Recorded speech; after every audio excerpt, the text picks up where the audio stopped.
Hello student, quantitative and logical reasoning का एक और वीडियो में आप लोग का स्वागत है। आज के वीडियो में मैं आप लोग को परसेंटेज के बारे में बताऊंगा। तो चलो आज का क्लास शुरू करते हैं। तो सबसे पहले परसेंटेज का डेफिनेशन क्या होता है। देखो, परसेंटेज हम लोग कैसे उसको डिनोट कर सकते हैं। किसी भी नंबर को हम लोग परसेंटेज में कन्वर्ट कर सकते हैं। तो सबसे पहले देखो, percentage is a fraction whose denominator is always 100। जिसका डिनोमिनेटर मतलब ये जो डिनोमिनेटर होता है नीचे का पोर्शन, ये हम लोग का 100 होना चाहिए, क्योंकि ये ऊपर वाला न्यूमरेटर होता है, नीचे वाला डिनोमिनेटर। ठीक है, अगर डिनोमिनेटर 100 है इसका मतलब वो परसेंटेज में ऑलरेडी कन्वर्ट हो चुका है। ठीक है, तो उसी को हम लोग परसेंटेज का सिंबल को हम लोग, ये जो सिंबल है इसको हम लोग परसेंटेज कहते हैं। सपोज हम लोग x को परसेंटेज में लिखना है तो x% equal x/100। Example 25% means 25/100। 25/100 कितना होता है? 1/4, हाँ या नहीं। अब ये परसेंटेज का फॉर्मूला बहुत कुछ है यहाँ पे फॉर्मूला, उसको आप लोग नोट करके रख सकते हो। जब भी आप लोग प्रॉब्लम सॉल्व करोगे तो ये सब फॉर्मूला आप लोग को बहुत ही हेल्पफुल होगा। तो सबसे पहले देखो, to express x/y as a percentage, तो x/y इंटू 100 कर दो तो परसेंटेज में कन्वर्ट हो जाएगा। जैसे एग्जाम्पल यहाँ देखो 1/4, 1/4 को अगर परसेंटेज में लिखना है तो 1/4 इंटू 100 कितना हो गया? 25%। कुछ और एग्जाम्पल, मतलब ये जो फॉर्मूला है ये फॉर्मूला भी आप लोग लिख के रखो नोट करके, ये प्रॉब्लम में काम आएगा। तो देखो, इफ a इज आज percentage more than b, a is r percentage more than b, then b is less than a by how much? r by r plus 100 into 100 whole percentage. ठीक है, next, if a is r% less than b, then b is more than a by r by 100 minus r into 100 whole percentage। तो देखो यहाँ पे मोर में r plus हो रहा था और लेस में यहाँ पे 100 माइनस r। ठीक है, number 4, if the price of a commodity increases by r%, then reduction in consumption as not to increase the expenditure। Commodity अगर इंक्रीज हो रहा है r%, तो reduction in consumption as not to increase the expenditure कितना होगा? r by r plus 100 into 100। जैसे यहाँ पे a is r% more than b का जो फॉर्मूला है, यहाँ पे कॉमोडिटी अगर इंक्रीज हो रहा है r%, तो सेम फॉर्मूला यहाँ पे भी एप्लीकेबल है। और if the price of commodity decreases by r%, तो ये लेस देन का जो फॉर्मूला है वही यहाँ पे भी एप्लीकेबल हो सकेगा। ठीक है, नेक्स्ट, पॉपुलेशन का देखो, let the population of a town be p now and suppose increase at the rate of r% per annum, then population after n year. अगर किसी भी टाउन का पॉपुलेशन अगर इंक्रीज हो रहा है तो आफ्टर एन ईयर कितना होगा? p whole into 1 plus r/100 whole to the power n। ठीक है, और पॉपुलेशन एन ईयर अगो मतलब बिफोर कितना होगा? p by 1 plus r/100 whole to the power n। ये आफ्टर का फॉर्मूला है और ये नीचे वाला ये बिफोर का फॉर्मूला। ठीक है, नंबर 7, रिजल्ट्स ऑन डिप्रिसिएशन। ठीक है, let the present value of a machine be p। किसी भी मशीन का प्रेजेंट वैल्यू को अगर हम लोग p लेते हैं, suppose it depreciate at the rate of r% per annum, then value of machine after n year.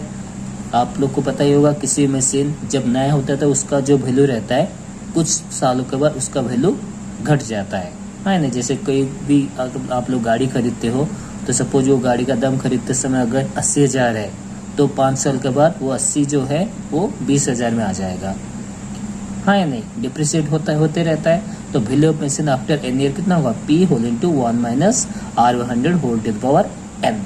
ये हो क्या formula. Next, value of machine n year ago, उसी मशीन का जो वैल्यू एन ईयर मतलब पहले कितना हो रहेगा? p by 1 minus r/100 whole to the power n। जैसे हम लोग पॉपुलेशन का फॉर्मूला याद करते हैं उसी टाइप का यहाँ पे मशीन भी होगा। ठीक है, जहाँ पे एन ईयर अगो रहेगा वहाँ पे p by 1 minus r/100 whole to the n, और एन ईयर आफ्टर होगा तो p whole into 1 minus r/100 whole to the power n। क्योंकि यहाँ पे डिप्रिसिएट हो रहा है इसलिए माइनस हो रहा है, पर पॉपुलेशन में यहाँ पे इंक्रीज में प्लस हो रहा था, हाँ नहीं। नेक्स्ट, अब देखो नंबर 8 में ये जो परसेंटेज को रिमेंबर करने का कुछ यहाँ पे दिया गया है फॉर्मूला। 1/2 को हम लोग 50% लिख सकते हैं, 1/3 33 होल 1/3%, 1/4 25%, 1/5 20%, 1/6 16 होल 2/3%, 1/7 14 होल 2/7%। तो इसको भी आप लोग नोट करके याद कर सकते हो। अब चलो बुक में कुछ सॉल्व किया गया है, एग्जाम्पल है फाइंड 8% ऑफ 625। तो 8/100 इंटू 625 कितना हो रहा है, 50 हो रहा है, हाँ या नहीं। Next, Ram salary is increase from 24,000 to 30,000। Find the increase percentage. तो सबसे पहले 30,000 से 24,000 को माइनस कर दो, कितना आया 6,000 आया। अब 6,000 को परसेंटेज में कन्वर्ट कर दो, तो इंक्रीजिंग परसेंटेज कितना होगा 6,000 डिवाइडेड बाय सैलरी पहला कितना था 24,000 इंटू 100, तो आया कितना 25%। Clear. Next, in an election candidate A got 75% of the total valid votes. If 15% of the total votes were declared invalid and the total number of votes is 56, देखो यहाँ पे 56 में 4 to 0 मतलब 560,000 टोटल नंबर ऑफ वोट्स है। Find the number of valid vote polled in favour of candidate. ठीक है, तो सबसे पहले यहाँ पे देखो, यहाँ पे दिया हुआ है 50% of the total votes were declared invalid. अगर 50% इनवैलिड वोट है तो बाकी का कितना हो जाए 85%, तो 85% ऑफ 560,000 निकालो। देखो 85/100 इंटू 560,000, इसको सॉल्व करो, आया कितना 4,76,000। ये हो गया टोटल वैलिड वोट्स। और हम लोग को निकालना है find the number of valid vote polled in favour of candidate, तो है 4,76,000। अब हम लोग क्या करेंगे, यहाँ पे percentage of valid votes polled in favour of candidate, ये हो गया कितना 75%। फेवर ऑफ कैंडिडेट ए का है 75%, तो therefore the number of votes polled in favour of A 75% of कितना होगा 4,76,000 हो गया है नहीं, 75% ऑफ 4,76,000। तो इसको सॉल्व करो, आंसर हम लोग को मिल रहा है 3,57,000। Clear.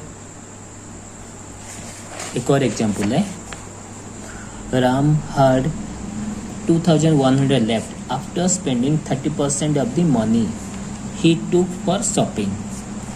How much money did he take along with him? तो let the money Ram took along with him be 100%. Money जो लेके गया था राम वो सपोज 100% है, ठीक है। Given that he spend 30% of the money for shopping, तो सो मनी लेफ्ट विथ हिम कितना होगा 70%।